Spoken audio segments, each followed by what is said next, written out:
मुंबई गोवा महामार्गावरील खड्ड्यांचा साम्राज्य जैसे असल्याचं पाहायला मिळत आहे। मुंबई गोवा मार्गावरील पंढूर येथे 4 दिवसांपूर्वी खड्डे पडले होते, ते बुजवण्यात आले आणि पुन्हा एकदा हे खड्डे पडले आहेत। आता पाहिलं असेल तर हे सिमेंट कॉन्क्रीटचे याने हे खड्डे बुजवले आहेत। पाहिलं असेल तर ठेकेदाराने या संदर्भात जे कोल्ड डांबर असतं ते वापरणं गरजेचं आहे, तरच हे खड्डे बुजवले जातील। यानंतर आता पाऊस जर पुन्हा पडला तर हे जे सिमेंट कॉन्क्रीटचे ग्रीड असते ते पुन्हा वाहून जाणार आणि जैसे थे पुन्हा ही परिस्थिती होऊ शकते।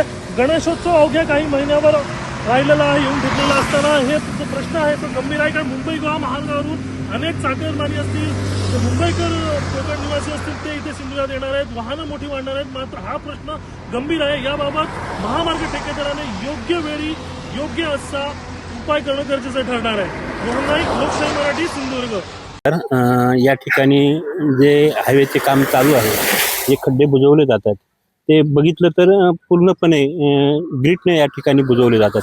प्रत्यक्षात या ठिकाणी बघितलं तर दरवर्षी या ठिकाणी खड्डे पडत आहेत। या ठिकाणी पावसाळी जर डांबर वापरलं तर ते चांगलं होऊ शकेल, चांगल्या प्रकारचे रस्ते मिळतील। या मोठ्या प्रमाणात जी वाहतूक आहे आणि ही आता काही दिवसांवर चतुर्थी येत आहेत आणि तोपर्यंत सुद्धा हे रस्ते जे खड्डे बुजवलेले आहेत ते राहणार नाहीत।